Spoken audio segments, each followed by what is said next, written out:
Welcome to Zentangle Project Pack number 23. This is day 6. My name is Rick. Hi, I'm Maria. And today, I'm going to work on the corners. Oh, so Rick's going to do all the drawing. I'm going to do that. There you go.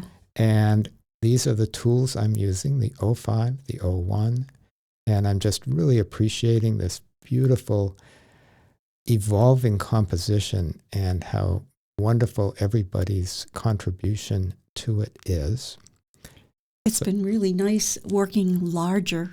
Yes. It's such a good exercise because we work small so often that once in a while it's nice to realize that it's not the only way to do Zentangle.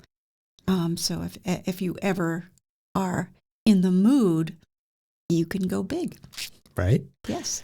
And so on this big piece, I'm going small and working on these little corners with a tangle we call Aquaflor. And I'm using the 05. And you can see how I'm sort of wrapping around with that curve.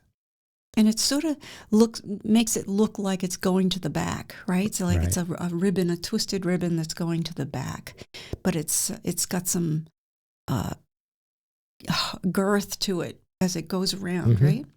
And using that landing technique when I do that second stroke, and then filling it in. So this will go around just about any shape. It can go around an organic curvy shape, or it can go around, in this case, like a hard corner there. I'm just coming down here and landing all coming down to that point. Mm-hmm. And then take off and land, right? And then we're going to fill this in. I'm really enjoying the 05 on this project pack. That's a nice size. It's not really fat, but it gives you that option of more black. Right? It fills in nice.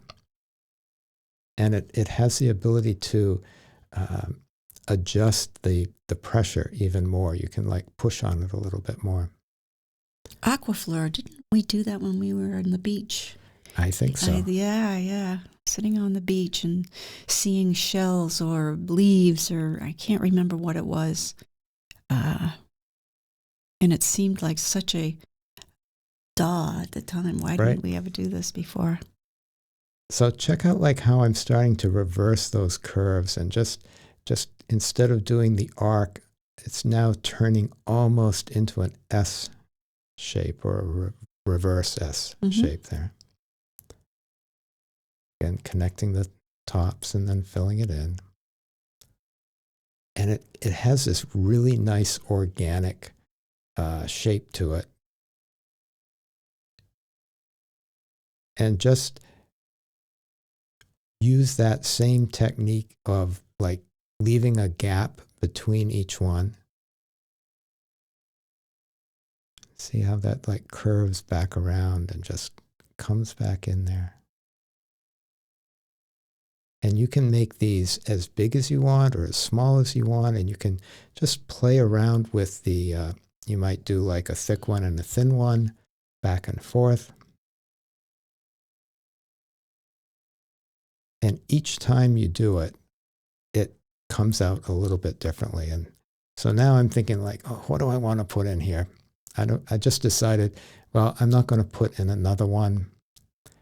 I'm going to put in a little fescue frond there. Well, you can do that anytime you want. So that sort of balances that out. And it's now, kind of pretty too. It adds like that? Yeah. So we've got 3 more corners, and I'm basically going to do the same approach in each corner. And not trying to duplicate it, and just enjoying the adding this element to each corner.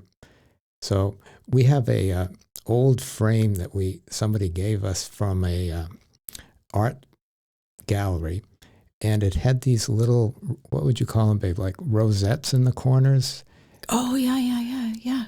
And so this was like a technique that I think at one point they used to cover the miter on the corner. They would put these lovely little carved rosettes in there. Yeah. So this is sort of an echo of that, putting these shapes.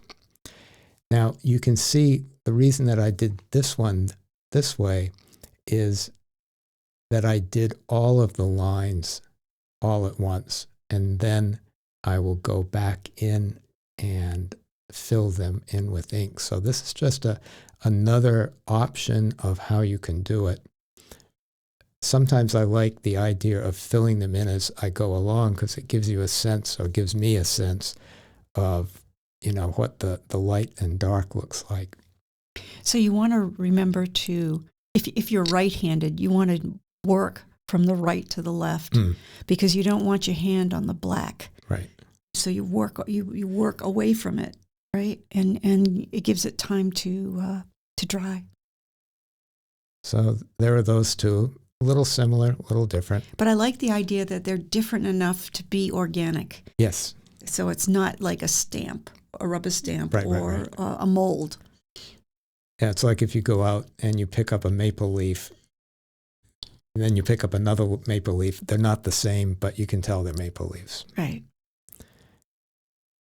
So again, another one. And this is by doing this 4 times like this and watching you pretty much the whole time, you get a better sense than having watched just once. Right. Because you'll pick up something from each time. So what it's doing is it's making it very 3D. The composition creates 3D. Right. Because it, like Maria said earlier, it really gives that sense of wrapping around. So now that we've got all of those lovely corners in there, I want to take over that whole corner area. And so in order to do that, I'm going to define what that corner area is going to be. And I'm just using the pencil to lightly put in another string on those corners. And that's one of the really cool things about a string is that you can always add more or you can ignore them. So you've got both choices there all the time. So I'm doing Rick's version of Flux. And I think Flux is one of those early techniques or tangles that Maria was doing on her manuscript when she was so rudely interrupted by me. Yes. And so there's a little bit of the heritage for this remembrance of that time of doing the embedded letter. Except it doesn't look anything like the one that I was doing. Not a bit. But it was like, okay, if you described in words what I was doing, it describes both of them. Yes. And when I put that middle little, whatever, that line down the middle of the flux, I start out really, really light. And then I push down as I get towards the end. So you can see you're able to use the pen and the pressure on the pen to create different line widths. And it's easier on this one than it is on the O1, because the O1 sometimes you can get a little too much weight on it. Now these, it's really just sort of like, where do you want to put it? And just think of them growing out from one another. There's no particular, like, okay, they have to start here or they even have to go in the same direction. You're just, well, where might one fit? And if it doesn't totally fit, well, you can always just draw it behind. And these are all sort of, I guess they're about the same size. And then in the available space, there's this really awesome technique that Maria showed me, is you start by adding an orb the biggest one that can fit in that space, and then you fill up the next biggest one that could fit in that space, and the next biggest one, and until you decide that that space is full. Well, that was the technique in the original Flux design that I learned at a calligraphy conference.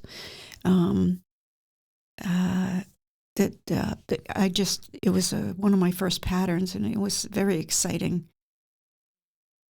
And you can decide to go as big or as small as you want. So you can leave more space open, or you can keep adding smaller and smaller orbs in there. And then once I decide, okay, there's enough in there, you take a look and see, okay, well, where did I forget a space or miss one? And you just go put a few back in there. Decide, I'll put one in there. And just let your composition talk to you, if that makes sense. You know, like spend a minute watching it. What do I want to add? Does it look like it wants to go smaller or not? And then I'm taking my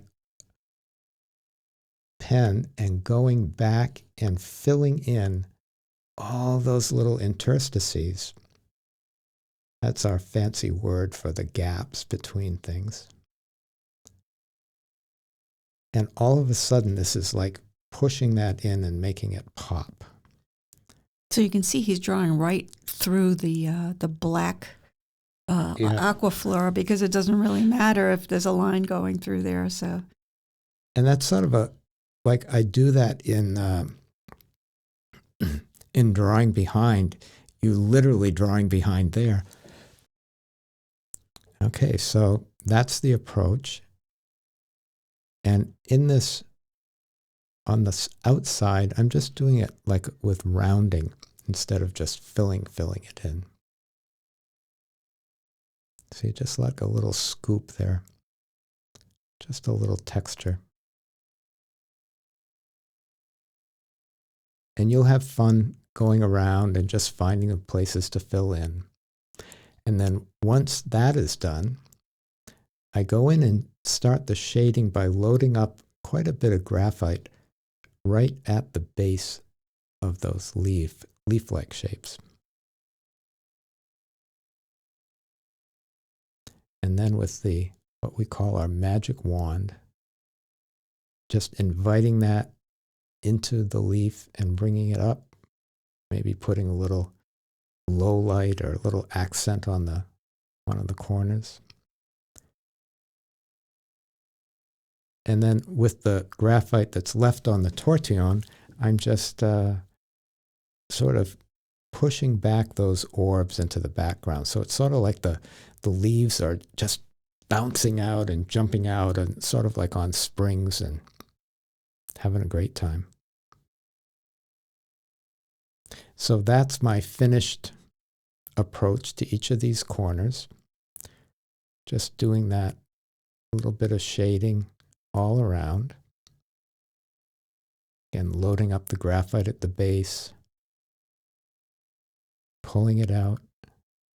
And with all of that, I was looking at the Aquaflor, and I thought, oh, it lost its presence. Like it lost its, like, I'm a big deal here, Aquaflor. And that sort of got overshadowed, not overshadowed, but it got busy, and I wanted to somehow separate the Aquaflor out. So I took one of the pencils, and I'm just loading it up on the outside of that triangular-ish shape. Being pretty heavy-handed there. But like all shading, it's the part that's left unshaded that makes the shading give some contrast.